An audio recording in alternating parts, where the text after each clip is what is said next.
students, so we have discussed in food chain the various component of food chain, trophic levels and steps of food chain, है ना. इतना discuss हमने किया था और हमने flow of energy in food chain भी हमने स्टडी किया, डिस्कस किया, which is important. And some points are related with flow of energy. जैसे मैंने आपको बताया था कि फ्लो ऑफ एनर्जी में जो फूड है वो तो एक ट्रॉफिक लेवल से दूसरे ट्रॉफिक लेवल पे चेन, फूड चेन या सीरीज शो कर ही रहा है, लेकिन एनर्जी का भी वहां पर एक ट्रॉफिक लेवल से दूसरे ट्रॉफिक लेवल में कंटिन्यूसली फ्लो होता है. तो the flow of energy in food chain is unidirectional. उसको एक्सप्लेन करने के लिए यहाँ पर कुछ पॉइंट्स हैं. Flow of energy in food chain, है ना, तो उससे रिलेटेड जैसे फर्स्ट पॉइंट हो गया यूनिडायरेक्शनल. हमने बात की है कि जब ट्रॉफिक लेवल से हम बॉटम से स्टार्ट होते हैं तो दिस बॉटम यानी फर्स्ट ट्रॉफिक लेवल से थर्ड और फोर्थ ट्रॉफिक लेवल तक जो है एनर्जी जो है वो कंटिन्यूसली डिक्रीज होती है. तो यहाँ पर जो एनर्जी है वो उसका जो अमाउंट है वो हाईएस्ट है और जो डायरेक्शन है वो हमेशा यूनिडायरेक्शनल है ना, मतलब एक ही डायरेक्शन में जाएगा, ऐसे मल्टीपल डायरेक्शन में नहीं जाएगा या बैक नहीं होगा. उसी को एक्सप्लेन करने के लिए जो नेक्स्ट पॉइंट है, the energy that is captured bye autotrophs. Suppose करो जो प्लांट ने सन से या सोलर एनर्जी लिया है, क्या वो प्लांट वापस सन को वो एनर्जी दे सकते हैं? नहीं दे सकते. एक बार एनर्जी वहां से उस लेवल को क्रॉस कर गई तो वो वापस से रिवर्ट बैक नहीं होती.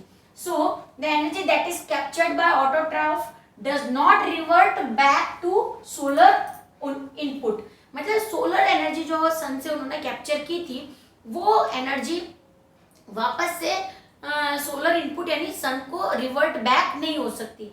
सेम ऐसे ही है, हर्बीवोर्स भी जो होते हैं वो अगर प्लांट से जो उन्होंने फूड या एनर्जी फूड जो लिया है उससे जो उनको एनर्जी मिली है वो एनर्जी वो प्लांट को वापस रिवर्ट नहीं कर सकते. इसको बोलते हैं यूनिडायरेक्शन.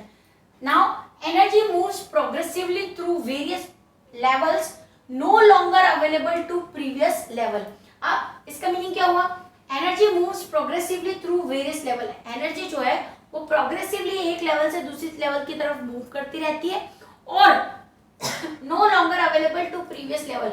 इसका मतलब एक बार जब एनर्जी यहाँ से मूव कर गई तो वो एनर्जी प्रीवियस लेवल पर अवेलेबल नहीं होगी, है ना. और हमने ये भी पढ़ा है कि जो एनर्जी है उसका ओनली 10% ही नेक्स्ट लेवल को अवेलेबल होता है. तो 10% में से भी प्रीवियस लेवल में कैसे रहेगा? So very little amount of energy is available to the trophic level in food chain. So energy moves progressively through various level, no longer available to previous level. Last point है energy available to each trophic level gets diminished due to loss of energy at each level. यानी जब energy का flow होता रहेगा तो जो amount of energy, हमने इसके लिए पिरामिड में बार बार ये बात की है, this pyramid also show the amount of energy is also diminishing progressively. ऊपर जाते जाते ट्रॉफिक लेवल पे जो एनर्जी है वो डिमिनिश होती जा रही है. ठीक है, तो जब भी यूनिडायरेक्शनल पे अगर क्वेश्चन आता है कि एक्सप्लेन द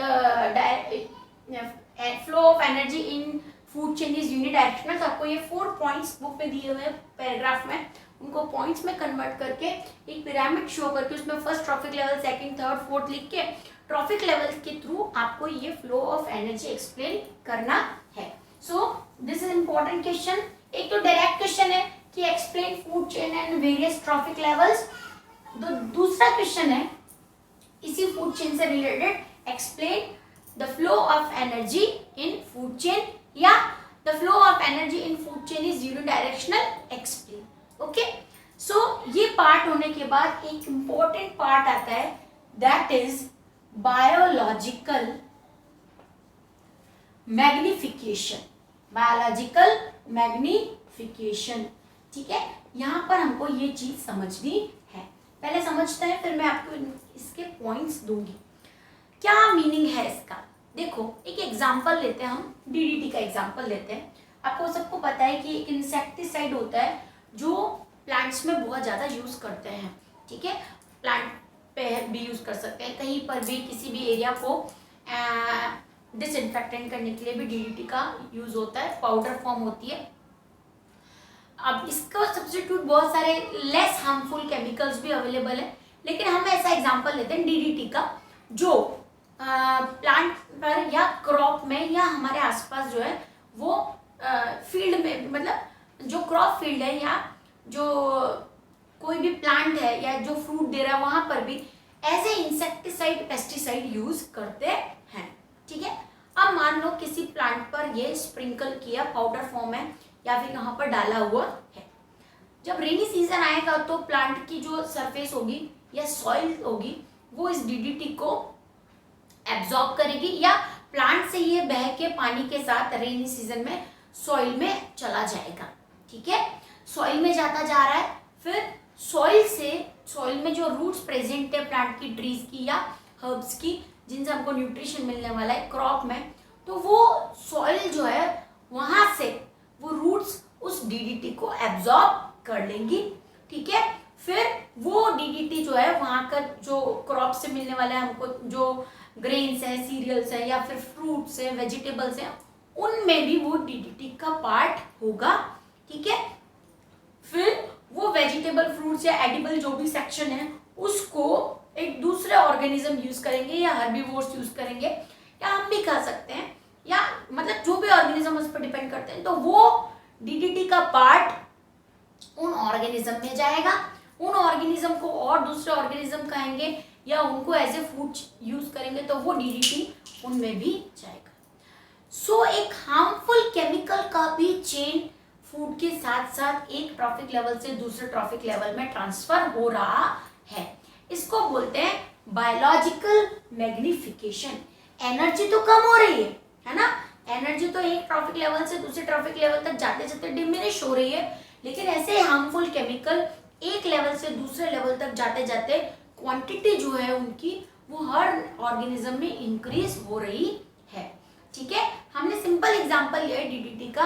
अब आप you will be shocked to hear this कि जो मदर फीड करती है बेबीज को, उस मदर मिल्क में भी डीडीटी का अमाउंट प्रेजेंट हो सकता है ना। तो ये एक ऐसा केमिकल हो गया जो लेवल टू लेवल जाने के बाद भी खत्म नहीं हो रहा।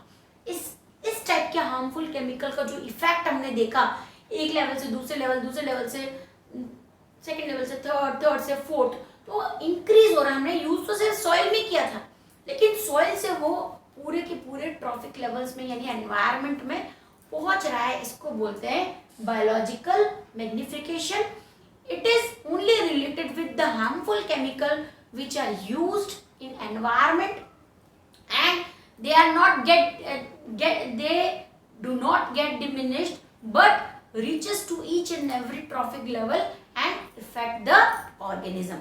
ठीक है, तो ये एक बायोलॉजिकल मैग्निफिकेशन भी आपको 2 मार्क्स के अकॉर्डिंग प्रिपेयर करना है। मैं आपको यहाँ पर फूड चेन से रिलेटेड जो पैराग्राफ दिया हुआ है जहाँ पर फ्लो ऑफ डायग्राम उसी के नीचे है, मैं रीड करके आपको एक्सप्लेन करती हूँ।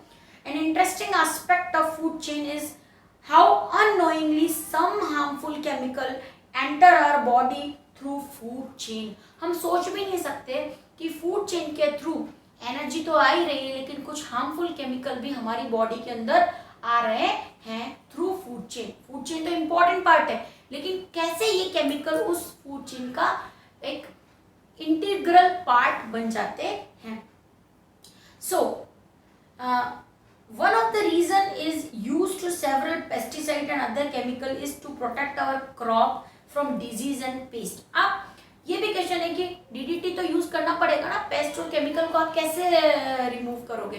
क्यों ऑर्गेनिक फार्मिंग का इतना ज्यादा आजकल ट्रेंड है, सब कुछ ऑर्गेनिक खा लो, ऑर्गेनिक करो, ऑर्गेनिक ये तो फूड ऑर्गेनिक सब, क्यों ऐसा? क्योंकि उनमें ऐसा organic fuel use organic fertiliser use करते हैं, बायो फर्टिलाइजर यूज करते हैं, तो ये जो केमिकल्स है इनसे ऑर्गेनिज्म जो है वो फूड चेन के बच सकते हैं।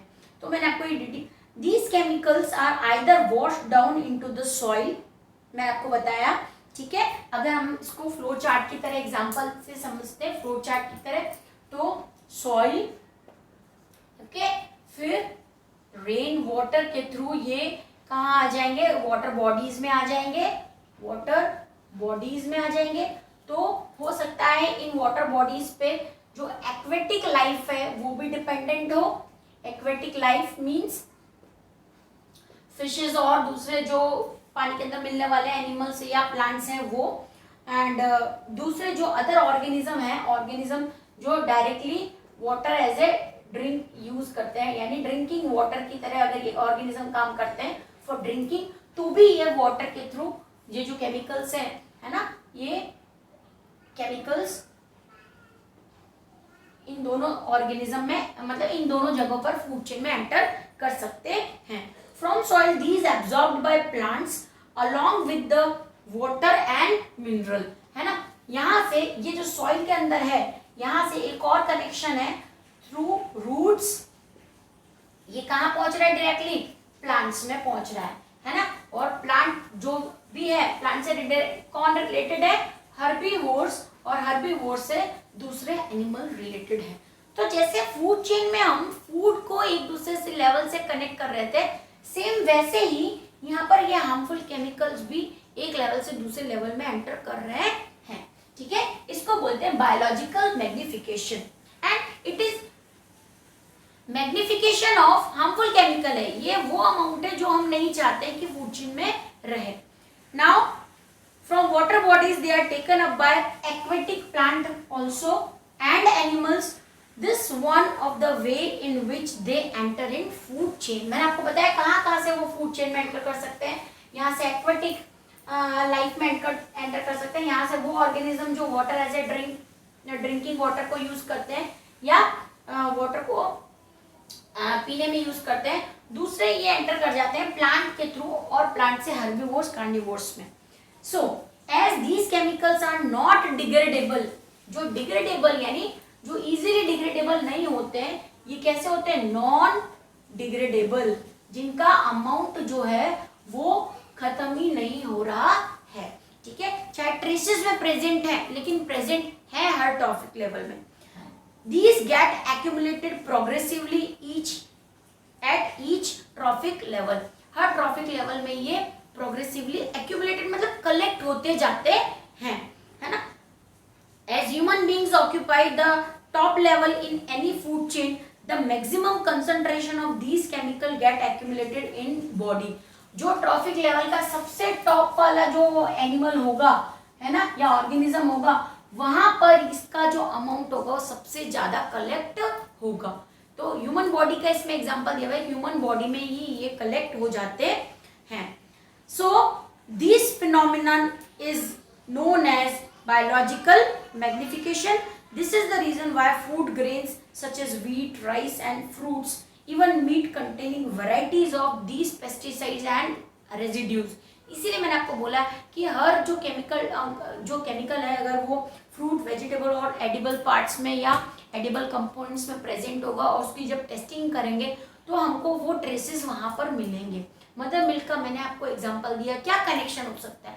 सॉइल से प्लांट से हर्बीवोर्स से कार्निवोर्स, या जब डायरेक्टली अगर वेजिटेबल आप खा रहे हो तो उनमें आप ऊपर से कितना भी वॉश कर लो, लेकिन वो डीडीटी जो है वो वहाँ पर प्रेजेंट ही है, उनकी इंटरनल स्ट्रक्चर में प्रेजेंट हो गया, तो वो कभी जाएगा नहीं, क्योंकि वो नॉन डिग्रेडेबल अमाउंट है। तो use of these non degradable harmful chemical reaches to use of these harmful chemical reaches to each and every trophic level, affect organism, affect environment and get accumulated in trophic levels. So this concept or this phenomenon is known as biological magnification. 2 marks 3 marks में आपको ये prepare करना है। Biological magnification explain करना है, example आप दे सकते हो सॉइल के थ्रू, वाटर बॉडीज के थ्रू, है ना। इसका रिलेशन जो है बायोलॉजिकल मैग्निफिकेशन का ओनली हार्मफुल केमिकल से ही है। ये ट्रू एंड फॉल्स वाले जो क्वेश्चन होते हैं उनके लिए भी इम्पोर्टेंट है। ठीक है, तो यहाँ तक हमारा जो है वो हो गया है, फूड चेन कंप्लीट हो गया है। इससे रिलेटेड देखो 2 क्वेश्चन ब्लूप्रिंट में दिए हुए हैं। What are trophic level, give an example of food chain and state different trophic level in it. Important question है, पहले फूड चेन समझाना है, फिर कंपोनेंट और फिर trophic level.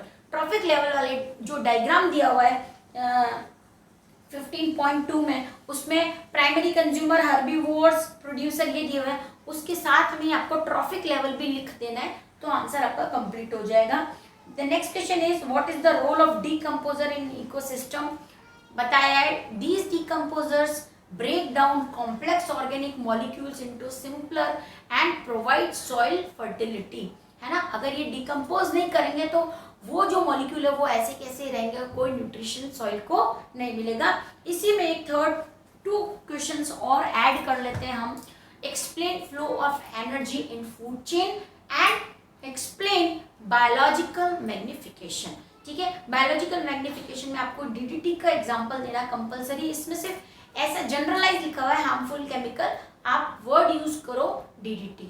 So this is all about the food chain and important question है, its component, energy, flow of energy and biological magnification. इतना section important हो गया।